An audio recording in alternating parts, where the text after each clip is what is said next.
Hello and welcome to vlog number 15. I have a confession for you. I accidentally made two vlog 13s. I don't know if that's unlucky, but I did. In the coronavirus confusion and panic, I made two videos with the same number.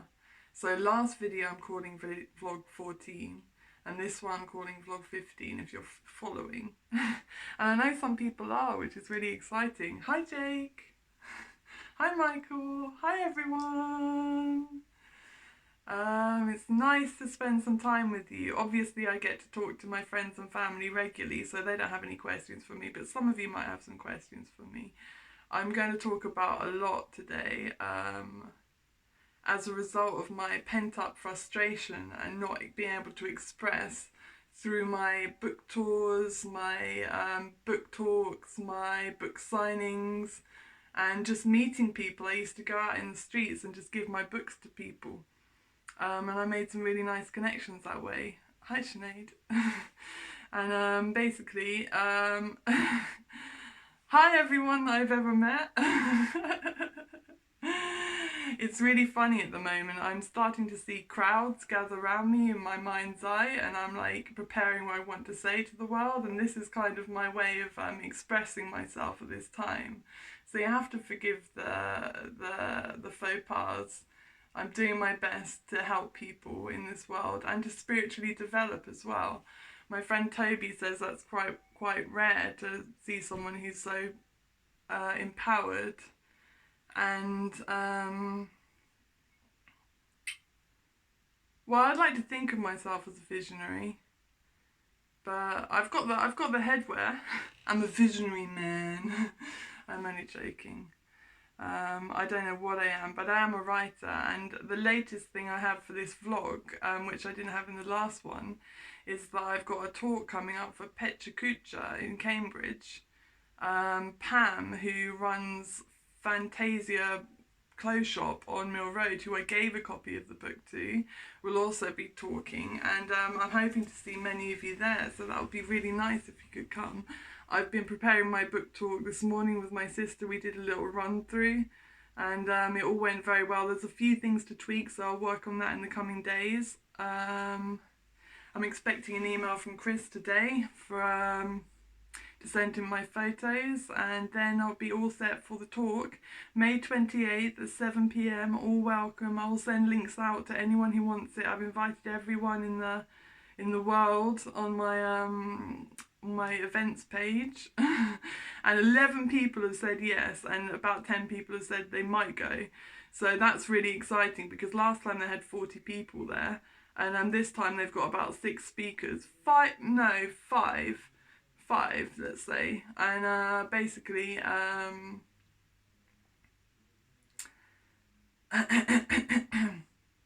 if we all bring 10 to 20 people, there'll be about 100 people there, so that would be really nice. I'm expecting about 60 if I'm honest, but it'll still be, I'll watch the other presentations with keen interest. If you're one of the other speakers who eventually ends up watching this, hello. So that's my latest update. Obviously, for those who aren't following the regular blogs and have just walked in on this, hi. And basically, I'm a writer from Cambridge. I'm going to be in the London Book Fair next year and the LA Times Festival of Books in October. I've written 2 books. One's called The Religion of Self-Enlightenment, and one's called The Rivers. My 3rd book is called The Eternal Artist. I wrote a book without the E in the title. My talents never end. And basically, I'd like to talk today about the process and about what I've learned in the process to help people. That's all I'm saying. Like, you know, I don't want people to go through the life that I've been through, quite frankly.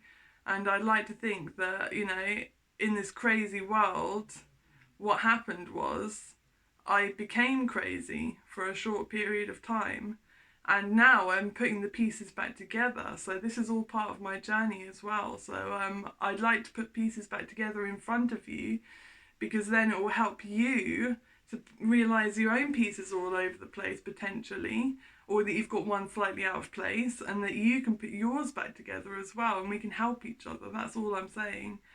And so I was born in London in 1984 to Joanna Mary Baker and Michael Charles Edmund Shalom. I became Emily Bollington Shalom. Really sweet story to go with the middle name, but I won't bore you with it. I was a nationally published poet when I was 8, internationally published when I was 17 and 18.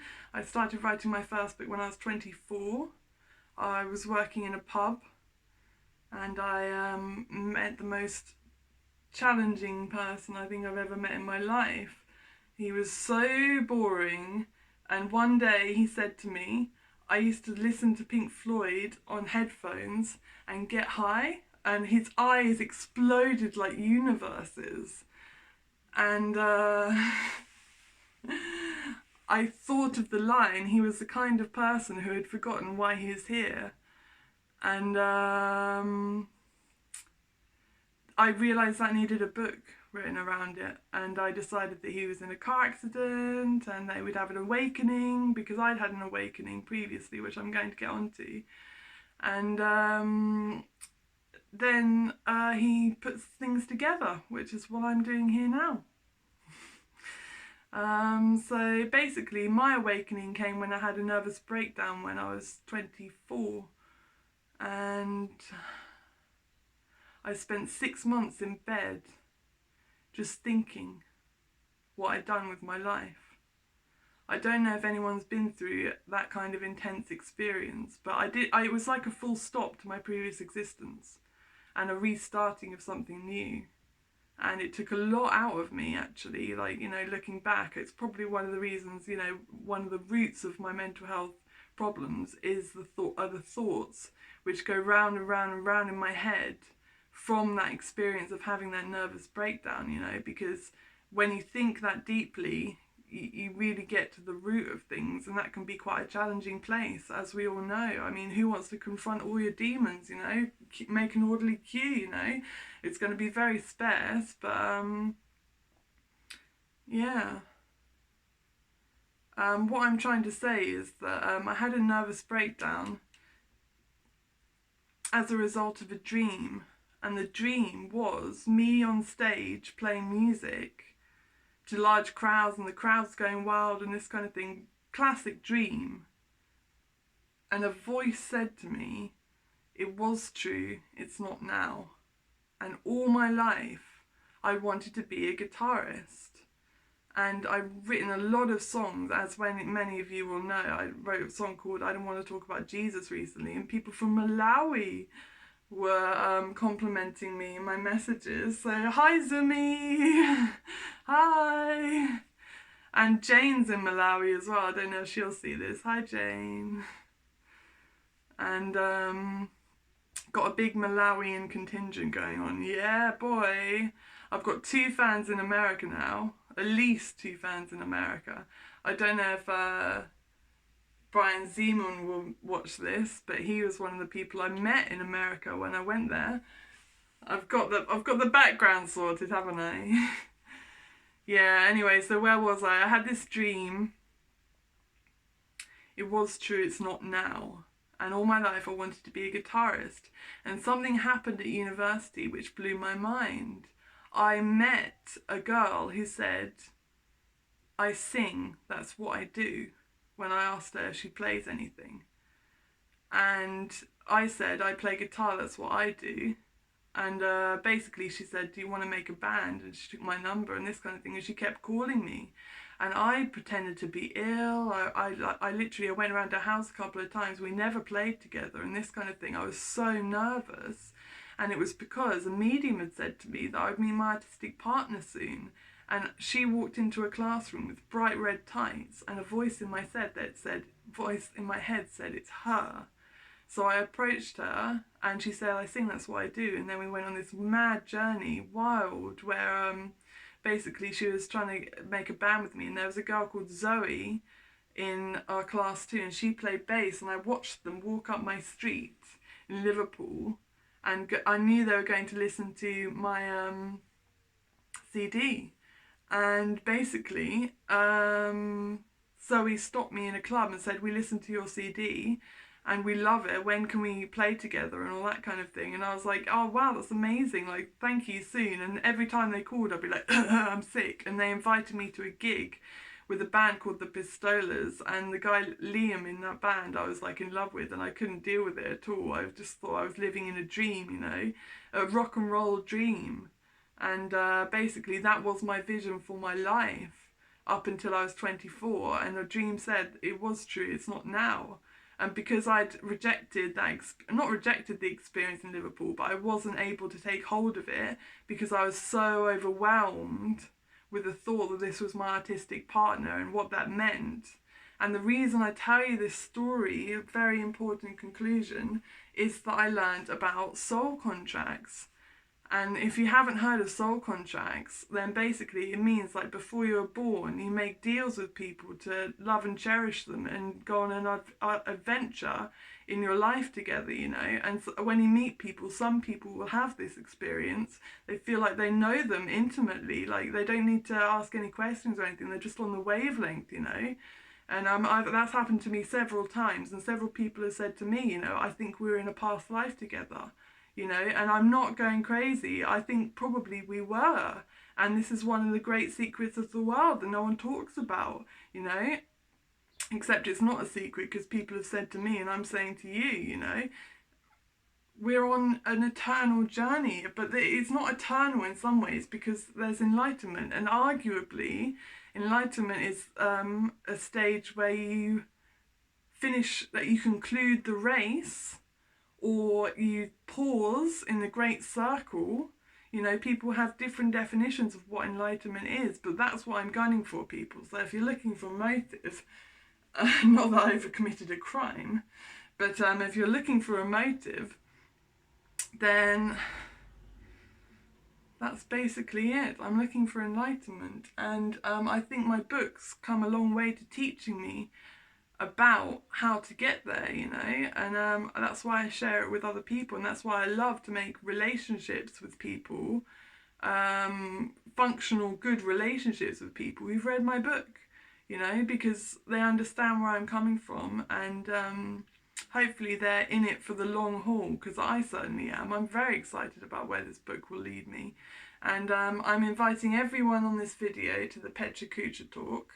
And I also would like to finish my story a little bit, because basically Sarah thought I was a complete weirdo and like left my life. Zoe stayed in my life for a long time, and then she kind of faded, like she got rid of her Facebook and this kind of thing. And I went to university with other people that I stayed in contact with. You might recognise these names.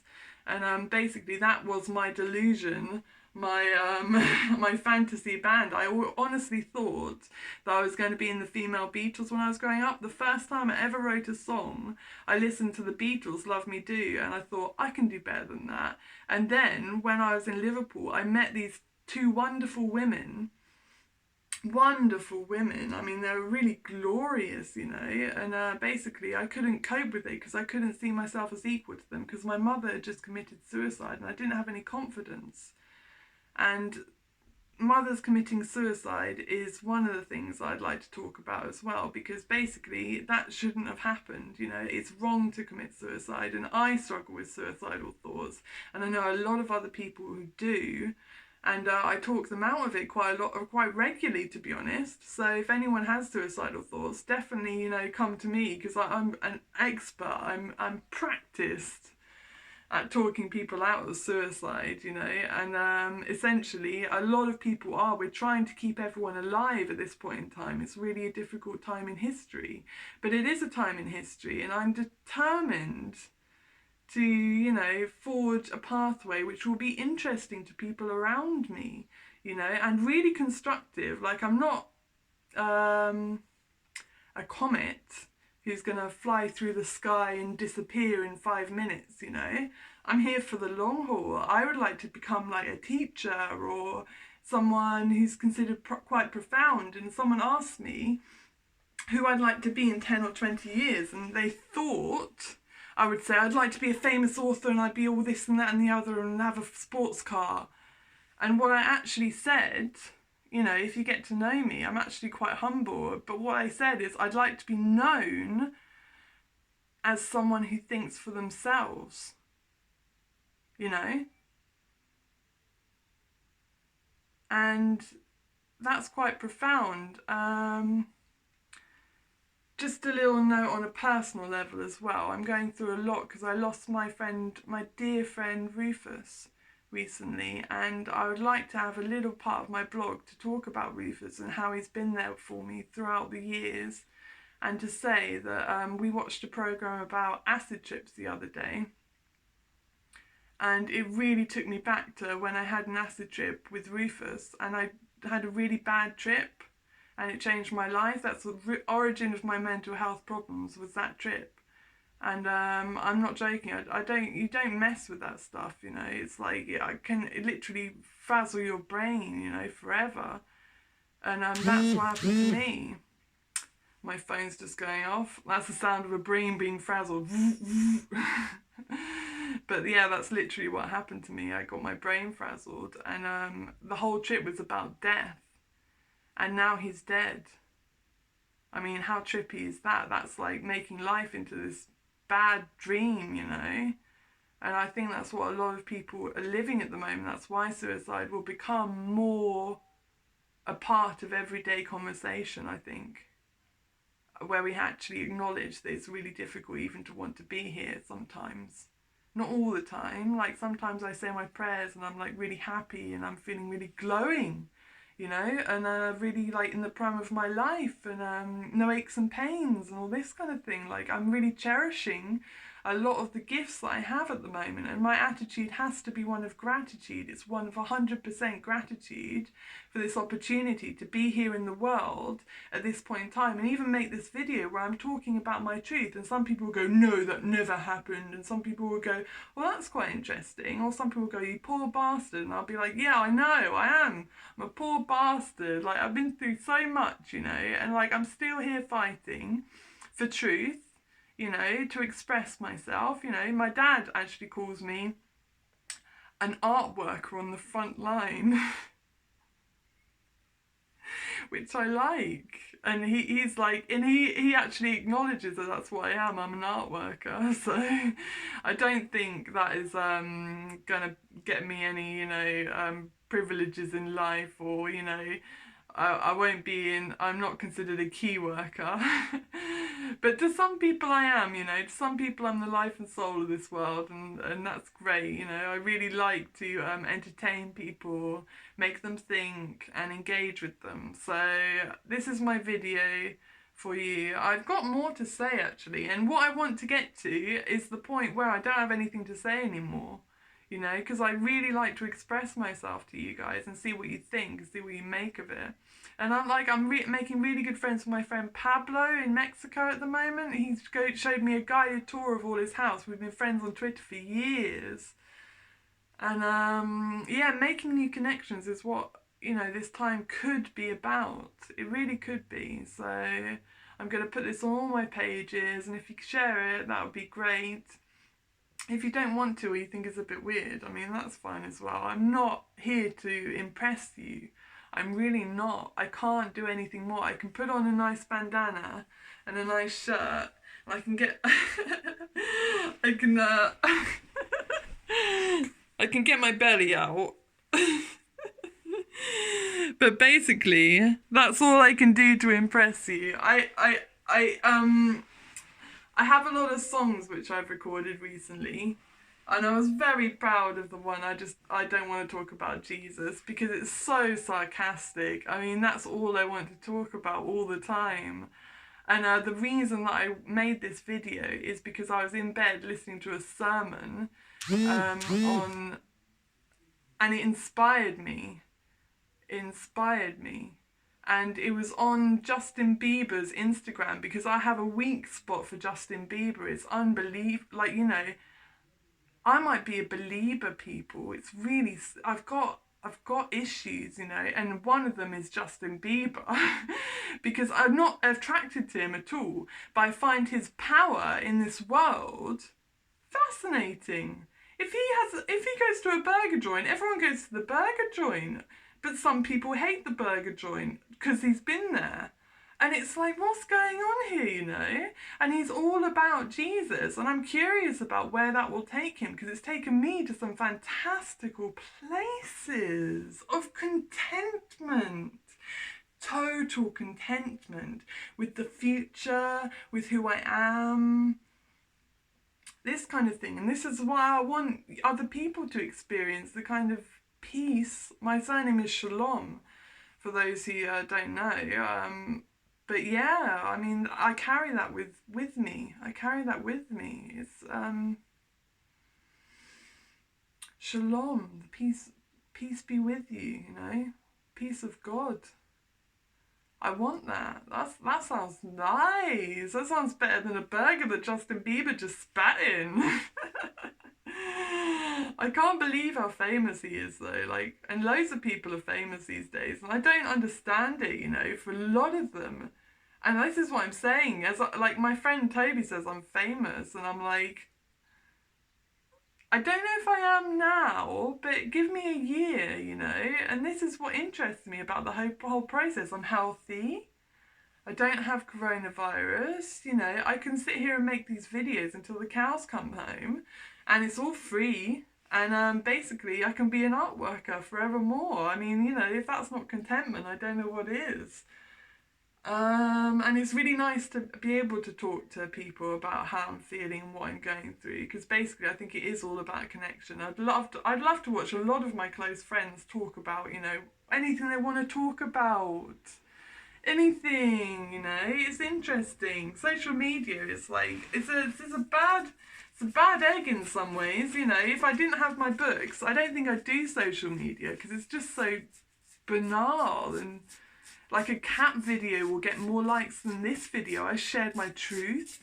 I've shared my love. I've shared my happiness at knowing people. I've shared my experiences, you know, and I'll probably get about 2 likes. And it's really interesting, you know, because like if you can't share your truth and be rewarded for it, if you can't go far on the spiritual pathway, the medium that I went to when I was in my 20s said that I'm approaching enlightenment, guys, which means, it doesn't mean I'm enlightened. I never say I'm enlightened. But the religion of self-enlightenment is all about how to get enlightened. And then that picture happened of Jesus in the waters of paradise beside me. For those of you who don't know this picture, this is the best picture you ever see in your life. Like, you know, it's really scary in some ways. I've had people... Hi, Jared! I've had people say, you know, gasp when they see it. Like, whoa, I see it. Like, whoa, you know. And it's a very American reaction because he is American. But, you know, it's like, what do you do with that image? And this is the answer, you know. This is the answer to all my problems. Just talk, you know. And I'm on 23 minutes so far. And my friends say to make 2 videos, like one 30 minutes, one an hour, whatever. But I basically just wanted to do a vlog and see where it led to. I think I'm coming to the end of the vlog now. But what can I find here? I can find a little treasure for you. That's my half-sister Aggie and my sister Florence when they're little. And they'll probably watch this. That's so nice. I'm so happy that everyone gets to watch the videos that I make and me expressing my truth and all this kind of thing. Because maybe we'll really get to know each other, you know. Because I don't have any secrets. I really don't. I mean, you know, life's too short, you know, to live with, like, secrets and, like, things no one knows about and, like, parts of yourself that no one sees and all that kind of thing. Like, you can't really live like that. It would take a lot of energy to hide different parts of me, I think. So I might as well just talk about it, you know. And with a nice background of the Grand Canyon and a guitar on my left, you know. And this video is going on now, so I'll probably wrap it up. But the sun is shining. Hi to Pablo again. Hi to everyone who I said hi to. And hi to the people that, you know, obviously, if you know you're a person in my life and you watch this video, you just put on the appropriate Oh. Like, yeah, I love so many of you, and I really hope that you'll take the time to listen to this. But if you don't, you don't, and I love you anyway, because that's just me. But yeah, I'm getting quite far in the spiritual path, man. And I was watching this program about acid the other day, like I say, and it was really like making me awaken, you know? It was like asking me to think about all the experiences that I've had, which have changed my consciousness and made me learn things about life. Like, oh yeah, another thing that I wanted to talk about was the Akashic Records. And I won't bang on about these, but if you haven't heard about them, they're the record of everything, every life that you've ever lived. It's your book of life, you know? All the thoughts, all the deeds, all the problems, all the dramas, all the events, all the blessings. I mean, it makes me want to cry just thinking about it. I'd love to see, you know, something so profound as your eternal existence. Any one of you, I'd be fascinated in your Akashic records, you know, and that's how we're here at this point in time, you know, and maybe there are parallel universes, I don't know, I don't claim to know all the answers, you know, but I do know some things, and I know we're reincarnating, and that, you know, everything's going to be okay in the end, you know. I do believe in that love rules the world, ultimately, and like there's no force more powerful than it, to quote Johnny Cash. But yeah, I should have been a musician. And I'm constantly tortured by the idea that that could have been, should have been. If mum hadn't have committed suicide, which is a bad thing, which is what we've been through, basically, then I wouldn't have gone to the medium, and I wouldn't have known about my artistic partner before I met her, and then I wouldn't have messed up my opportunity to be in a band thinking about bigger things. But my thoughts about bigger things have led to bigger things happening in my life. Your thoughts are so powerful. If you're a dreamer like me, you can dream up Jesus in the waters of paradise. I mean, that's beyond my dream. That's beyond a dream that I have. I never really looked out for Jesus, if I'm honest. I love Jesus and all this kind of thing, but I gave my life to God, and I was obsessed with God when I was younger. And then when Jesus appeared in the waters of paradise, I obviously got obsessed with Jesus, because I was like, well, they are one. That's what's happened here. I've given my life to God, and I've drawn Jesus towards me. And the sermon that I watched, I'm really rolling now, guys. I mean, this is my truth, you know, because the sermon that I watched made me want to sit here in front of you and just talk about it, because there'll be so many Christians out there and people of faith, any faith, all faiths, welcome. Come on, guys, we've got to get this together, you know. We're the human race.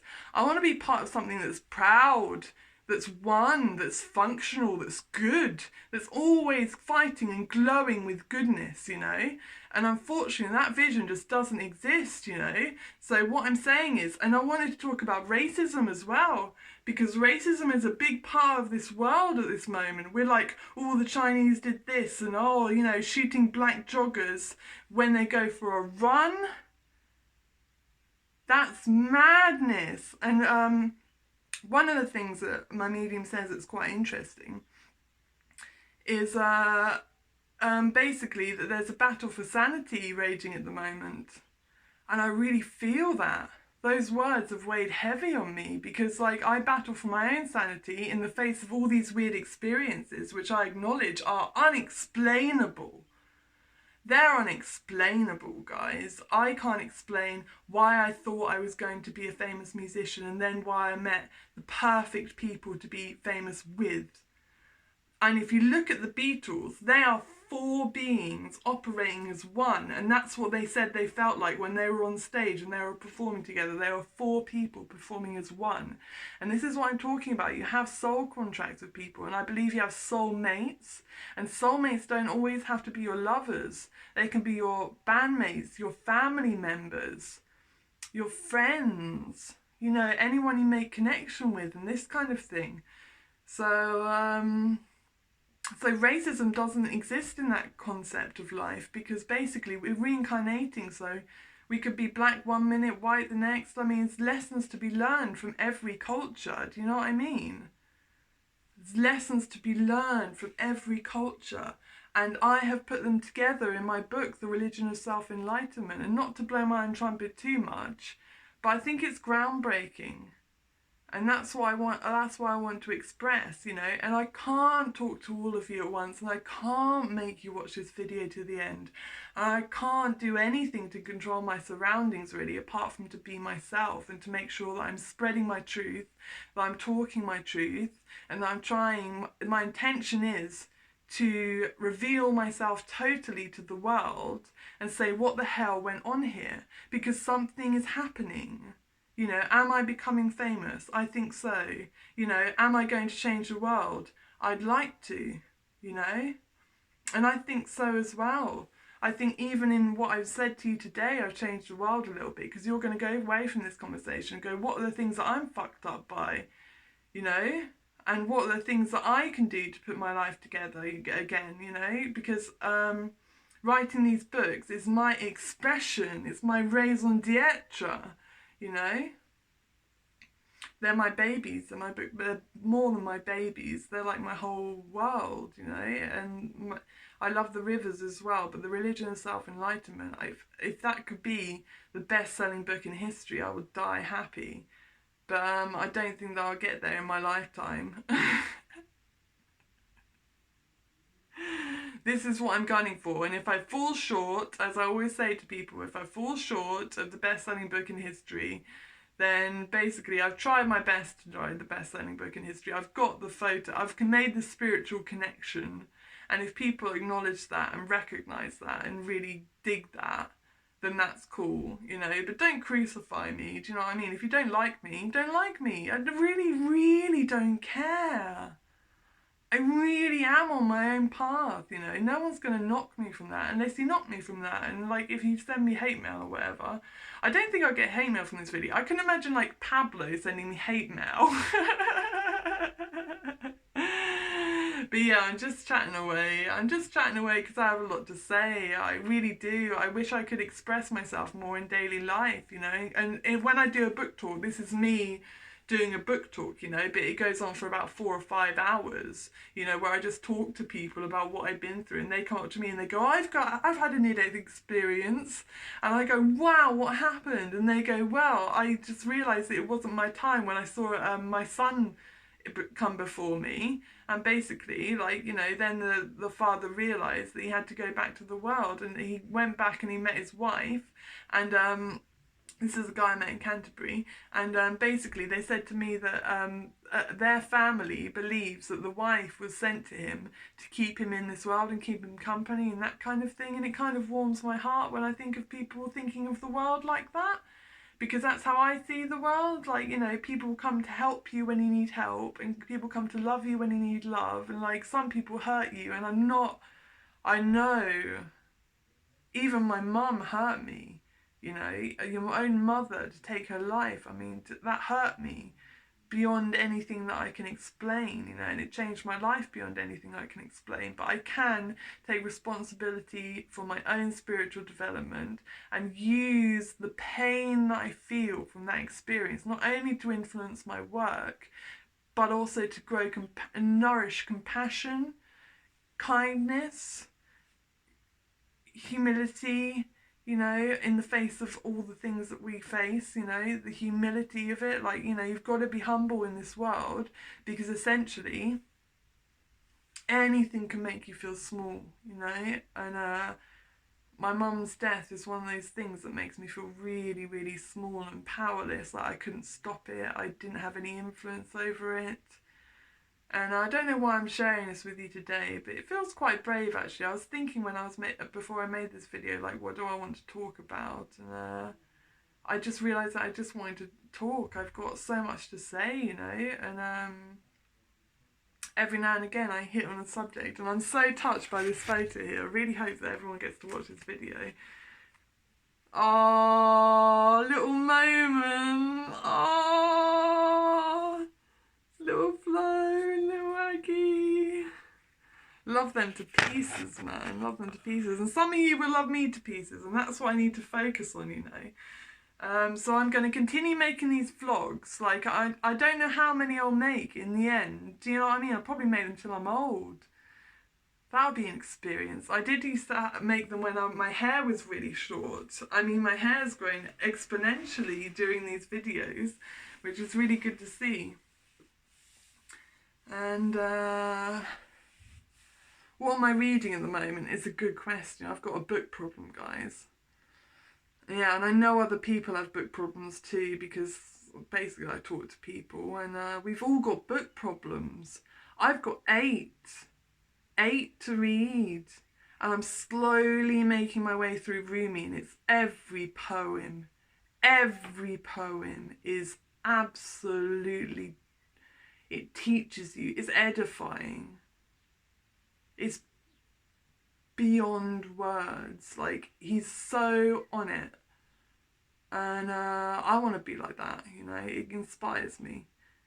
And sometimes my work does sound like Rumi, and I'm like, oh, that's beautiful, you know, to even glimpse Rumi in your own words, you know. That's why I write. And I often say words are better than sex and this kind of thing, in a really good sentence. Like, so I'm really enjoying Rumi. And I pray. I've started praying every night for a long time. I don't know what everyone else thinks about prayer, but I've had some weird experiences with prayer, man. The power of prayer. I mean, just sending out good vibes. Most of my prayers are just sending out good vibes to people I know, people I love, and making sure that they're okay and they're on a good wavelength, you know. And I spend a lot of time sending out good vibes to people, actually, and in more or less fashion. I mean, this whole video is a good vibe video. I mean, if you can't be happy for me, I don't know what your problem is, you know. I'd be so happy if my friend was like gunning for it, do you know what I mean? Like, I'd be like, go them, go them. And I know Julia, I've missed out so many people from this video, man. I'm terrible. My memory is like a sieve. If you're not in my mind at 1 second, it's like we've never met before, do you know what I mean? And then I suddenly realise, like, oh, Julie will watch this video, and I've been through like 37 minutes without mentioning Julia. That's shameful. Well, hopefully she'll forgive me now, and everyone will forgive me, like even my Scrabble partners. Shout out to the Scrabble partners. But yeah, what else have I got to say? I've got some nice slippers from Spain. My guitar's behind me. I don't feel like playing you a song though. I haven't played guitar in about a couple of days now. I mean, I went through a long period where I didn't really like music anymore because I was so sad about it. And I couldn't go to concerts for a little while. And it made me really sad, you know. I feel like I've messed up my life, but that photo of Jesus in the Waters of Paradise just makes me feel like it's all part of a spiritual journey. It's going to be okay. It's all right. And if I honestly, like I've said this to many of my friends before, I just feel like I'm going to go to paradise, guys. And it gives me a contentment, like, you know, even if I get coronavirus and die tomorrow, you know, just contentment, like, you know. And I'm sure it would be a horrible death, and I feel for the families and friends who lose people. I've lost people through it, and I'm still recovering from that, you know. So I'm not taking it lightly or anything like that. It's a serious situation, and I'm not one of those coronavirus deniers either. I mean, once you lose someone to it, you lose someone to it, and you stop asking questions, you know. It's just a really serious problem, and no one knows the solution. I haven't watched the news in days. It's the same stuff, that's why. It's like no one's got any PPE. The world's falling apart. Everyone's a dickhead. It's like coronavirus Groundhog Day. It's like Groundhog Day, you know, but in a panic-stricken mode. And this is why I say about the power of prayer. Some people meditate. My sister meditates all the time. She meditates, and Julia meditates all the time, you know. And I sometimes think about meditation, but it's ironic that you say the words think about meditation, because you're supposed to be thinking nothing, isn't it? I've got a friend in Glastonbury who always says, isn't it? Shout out to him if he's watching. You can imagine who he is. So, I got some nice messages about my I Don't Want to Talk About Jesus song, by the way. Thank you to everyone who's, I guess I could say hi, Harry, couldn't I? Yeah, I could say hi, Harry. Hi, Harry. And yeah, he messaged me about my I Don't Want to Talk About Jesus song. That was really sweet. I mean, people are quite private about their love for me, do you know what I mean? No one's like rabbiting on my page like, oh, I love this song or whatever. Apart from Andrew Smart. Andrew Smart might see this actually. Hi, Andrew. I fucking love you. I really think that it makes the world go round to meet people once and then keep them in your life and just spread good vibes to them constantly. Like, that means the world to me, do you know what I mean? Like, you know, to me, and Muggly Hanley as well, Patrick. I met them once in Amsterdam, and I had so many adventures in Amsterdam. I can't believe those days are over. It's like pulling the plug on your life, isn't it? Like the thought of going to Amsterdam. Can't imagine going to Sainsbury's most of the time. Yeah, so it's a bit lonely quarantine, but at the same time, like there's so much connection to be had. And that's why I'm making this video, obviously. And like, you know, shout out to Aggie and Flo once again, and Tice and Charlie. My brother is in Spain. He's had coronavirus and his girlfriend has had coronavirus, so they've made it through, which is great. I'm so grateful, so grateful. And this is what I want to say, like, surround yourself with gratitude, and like the gratitude that you're healthy, the people you love are healthy, and apart from Rufus, I haven't lost anyone dear to me. Obviously Rufus was a big loss though, and I'm still feeling it. Like, you know, grief is a really funny, really funny thing. I could talk about grief for half an hour as well, because basically you don't realise what you're going through at the time when it happens or whatever. You don't realise your soul is being ripped apart. Sometimes you do, but what I mean is, like, for me personally, and grief is such a personal thing, it's taken me 10, 20 years to figure out what went on there. I mean, that just took my life. It was on a track, and then it just went boom on a different track, because my mind couldn't recover from the torment of losing my mum to suicide. And that's been the battle of my life. Like, the battle of my life is to prove to myself and to other people that life is worth living after something like that happens. You're not just a write-off. You're not just someone who's just like fucked up forever and there can never be anything good come from her or him at all, because they've been through so much. Just keep them in a room and throw away the key or whatever, like, you know, because they're not safe to be in public anymore because they're so like destroyed by what happened. And I know a lot of people who feel that way, that they're so destroyed, how do they even get through the day? You know, I know a lot of people who feel that and will relate to that. But grief is a funny thing. Like, it takes a long time to realise what's happened. And like with Rufus's passing, I'm only just coming to terms with it, you know. I literally think to myself sometimes, I'll never see Rufus again. I imagine like them cremating his body and that was him, and now he's gone and I'll never see him again, you know, and all these gruesome images that come to your mind. Like, I hate to get really graphic about my inner world or whatever, but it's a lot to take on board, you know. And my friend Julia is actually a counsellor, guys, so it's all good. I've got my one-way ticket to psychological paradise, you know, through knowing her. Through knowing you, Julia. I love you. Anyway, so when coronavirus is over, me and Julia are going to go to Paradise Nature Reserve and have a conversation there about life, God and everything, because she's got so much to say. And I love talking with her because instantly, I mean, I wrote a line or two in my book and it was philosophy before breakfast. And I say, Julia, why is there something and not nothing? And Julia says, I don't know, Emily, but why are we burdened by questions we don't understand? And I think that's really, really important. That's just like, you know, because I have thought in this quarantine, like in my early days, why is there something or nothing? And it suddenly struck me, like, not like, why is there Islam and Christianity, but like, why is there an apple? Why? Why is there anything at all? And it's funny that I picked the word apple, because obviously it's a symbol of knowledge.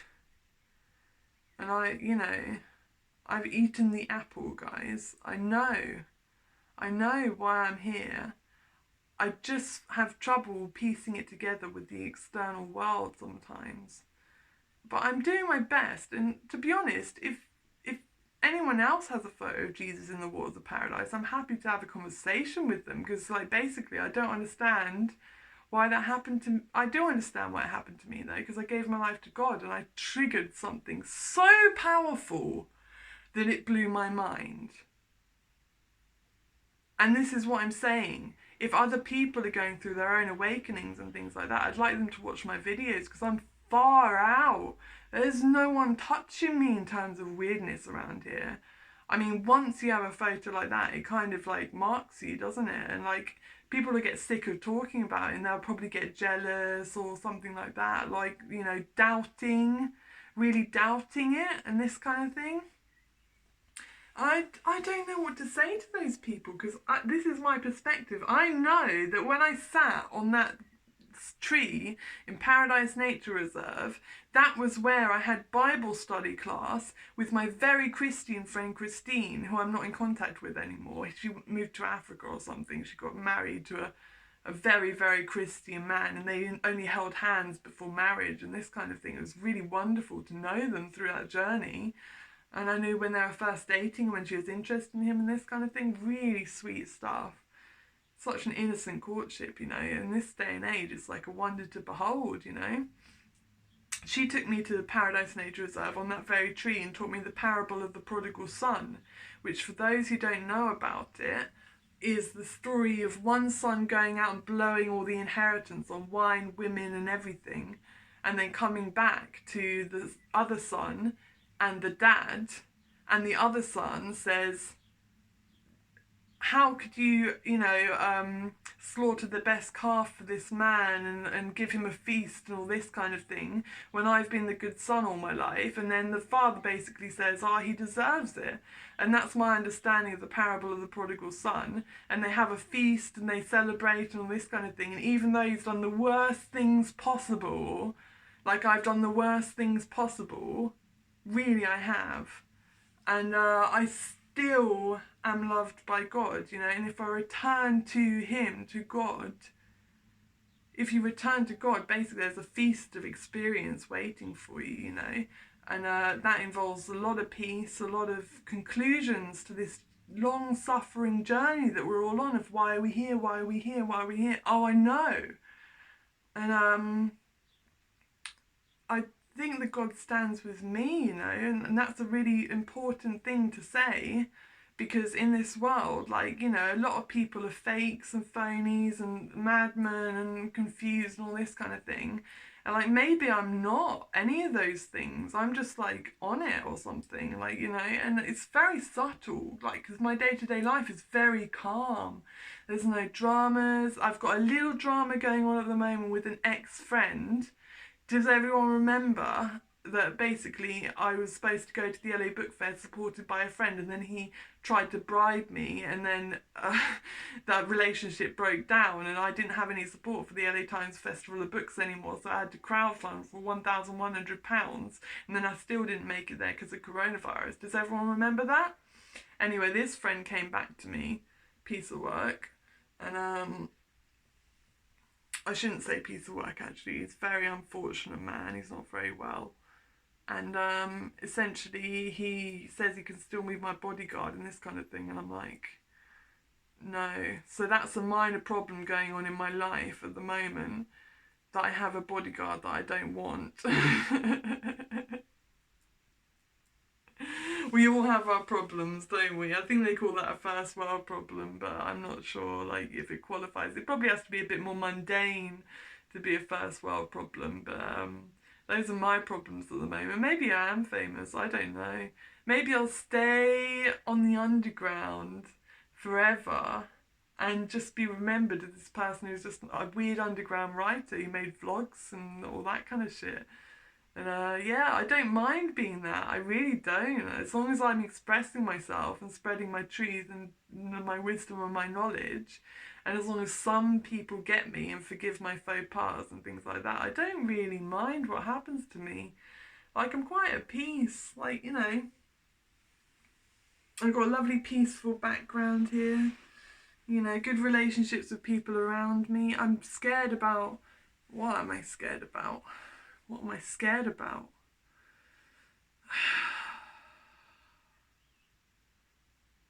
People on this video thinking I'm a weirdo.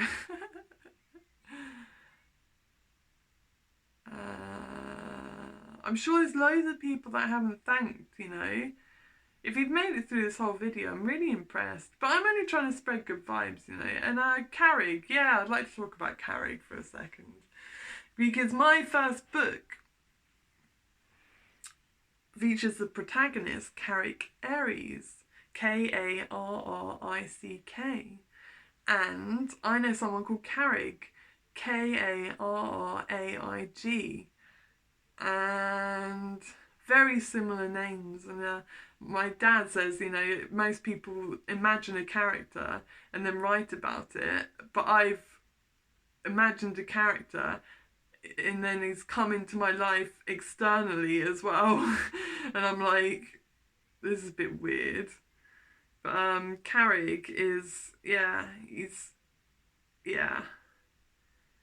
Carrigg's Carrig, and I hope that I can take him on a journey as well, and everyone on a journey, and basically lead to a better tomorrow. That's what I want to say. You know, maybe I'll emerge from the underground to the overground one day and look back on these weird vlogs and be like, oh yeah, that was me in my room just chatting to people, you know. And I feel much clearer now after I've spoken about all those things, actually. It's not that I don't have anything else to say, because I can always talk about Carrick some more and how wonderful he is. And yeah, but I can also wrap up. But let me see, have I got anyone else I want to thank? I'd like to thank my dad for supporting me and putting me up and putting up with me, and allowing me to be an art worker, whatever that means. It means making art the origin of your life, you know. And I think through my books and all those kind of things, I've expressed and reached a sacred place, you know. And that's where I'm at now. So if anyone's wondering how I am, like, I don't know if people from like ages ago will view this video, do you know what I mean? I mean, there's so many people out there, or like people like in America or Malawi or whatever, like, you know, amazing. Hi guys, one love, big love to you.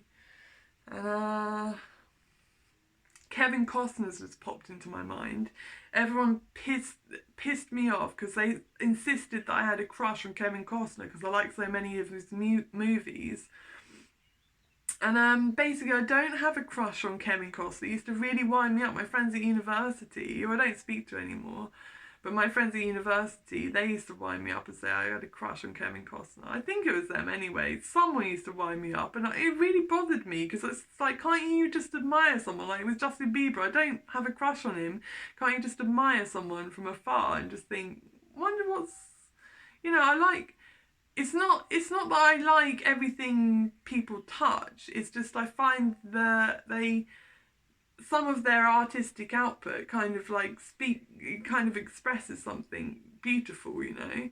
And everyone's a part of God. There shouldn't be like limits or restrictions on that. I'm absolutely certain of that. Like there shouldn't be like, you know, you can't, like, you know, everyone's bringing something to the table, you know.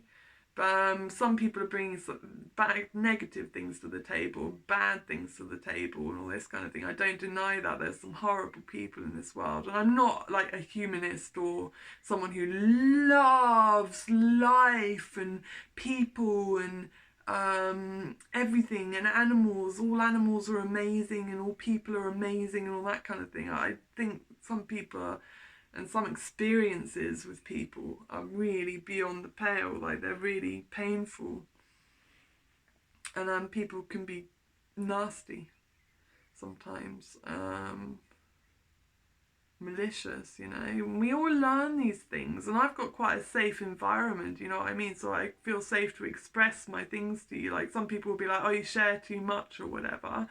And I'm like, I've got nothing to hide, firstly, and secondly, like, you know, I like to communicate with people, and I like them to know me and make up their minds whether or not they like me or, you know, have any time for me and this kind of thing. I don't like to put on a show to like make people like me. I just like to spiritually try to grow and then see what happens. Yeah, that's basically what I do. And I've done so well. I'm so, you know, happy to know you. I'm happy with the people in my life. I'm happy with, you know, so much of, you know, my daily existence is a blessing. And I know it's limited at the moment, but, you know, sometimes you go through fucking hell, you know, and you come out the other side, you know, and that's what's going on at the moment. We're going through hell, we'll come out the other side. And let's take some, you know, some good bits along with it, which is like personal growth, some time with our families. You know, if you are in that position, if you're on your own, I really feel for you. I know some people have like really struggled with being on their own, and some people live in shared houses and they struggle because they don't really feel at home there, and like, you know, it's a struggle for them as well, like living in a small environment, living in a flat with no garden. You know, people are going through all kinds of struggles at the moment, and most of mine happen to be psychological. But no, I'm very mentally well at the moment, actually, and I'm fiercely proud of who I've become. And I honestly, I just want to express myself every stage of the way and cherish this life, and also to connect with people on a deep level, and also to produce a collection of little installments on the journey which kind of summarize where I'm at, and people can see the changes that I'm going through, they can see the development that I'm going through, and that's my journey, you know. And it's a real honor to have other people feel your journey, like understand your journey, and also go on their own journey as well, because I learn from the people around me quite a lot of the time, and I think that they learn from me as well, and that makes my heart beat, you know. That's what I live for, like, you know. I've been watching these awful videos on YouTube, actually, where people get really excited about like Britney Spears music videos or Madonna music videos or whatever, and it's just like, yeah, man, if only you could walk my shoes for 5 minutes, you know. Like, Britney Spears wouldn't mean that much to you, you know. I'm not saying that she's a bad person or anything. I'm just saying there are so many, like, you know, interesting thinkers out there, people pushing boundaries. Like, you know, I'm not going to subscribe to David Icke, and I know, hi Sam, some people really, you know, are interested in what he's got to say and this kind of thing, but I don't think that he's entirely right, to put it mildly. But I find it interesting that people find his points of views so challenging that they'll literally, like, you know, they would never make it through a video of what he has to say because they just don't like the geezer, you know. And probably some people will feel that way about me, you know, but hopefully not my friends or family and that kind of thing. So I'm going to make a really long video to let people know where I'm at the moment. It's currently at 58 minutes. Maybe I'll stop on an hour. And I'll make hour vlogs from here on in. Yeah, that's what I'll do. Full update. Anyway, vlog 15 is now drawing to a close. We have 1 minute to go. I hope you've enjoyed it. If you can join me for my Pecha Kucha talk on May 28th at 7 PM, that would be fabulous. I'm going to put the link in the Facebook events page, so just look for that. For the people who've coming, like Jim and all this kind of thing, I love you dearly. Thank you so much for like coming along on this journey, and like Danny and all this kind of thing. So yeah, lovely people. And yeah, I bow to you.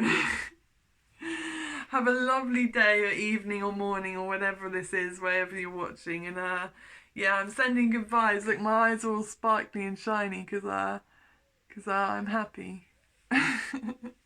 Happiness comes to me in moments though. Like sometimes I am taken aback and I'm like, whoa, I am happy. You know, and it happens like once every 2 weeks, something like that. And like, you know, it's not like ecstatic, not like I'm gonna fucking, like the fireworks are going off or whatever, just a happiness, just a contentment, you know. And that happens to me every now and again, and it's a really nice feeling, you know, because it's been a long time since I've been happy, you know. Does anyone feel me out there? You know, and it reminds me of the Portishead lyric, years of frustration lay down side by side. And that's what I've been through in some ways, like, you know, just trying to get my books off the ground, just trying to get people to connect with me, just trying to get my voice heard. There's so many voices out there. Why does yours matter? And it's like, mine matters, thank you.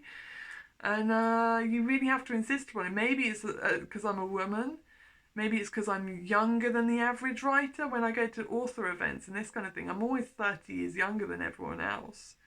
And that goes right back to when I won my poetry prize when I was 8 years old, and I was the shortest person. I had to go like that to shake hands with everyone, and like, you know, it's a really sweet moment, you know, because I was so little and I'd won this award and everyone was all clapping and everything, and I was like really proud. And I'm proud to represent my books, you know, with the older generations around me who've taken years to like learn their craft and all this kind of thing, and I look to become one of them in the future. You know, in the future. I mean, who's to talk about the future nowadays? I mean, no one knows about tomorrow, do they? But yeah, that's kind of where I'm at the moment. That's my headspace right now. I'm glad that I made it through the video. I did make a couple of videos beforehand that went wrong. And yeah, this is a pretty comprehensive update of where I'm at, who I am at the moment, and who I am. And who I am in general, like where I've been to, what strikes a fire in my belly, you know, what causes me to cry, you know. These are the things, these are all everything in between I've been through in this video. I mean, it's this extreme journey that I've been on. No one's going to believe me, you know, unless I go on my own spiritual path and find my own spiritual way, and gradually emerge like a, you know, like anything natural, like a flower emerging to the sun, you know. That's what I want my progress to be. Like, you move towards love, you move towards, you know, good things, helping people, you know, all this kind of thing. You move towards, you know, just the light of love. Like, that's what we're all leaning towards, you know, like flowers in the sun or whatever. That's a great line for Eternal Artist, actually. I'll have to watch this back, actually, and remember what I said, because it's escaping me now. Not I would say I'm not good with words, but that would be a lie.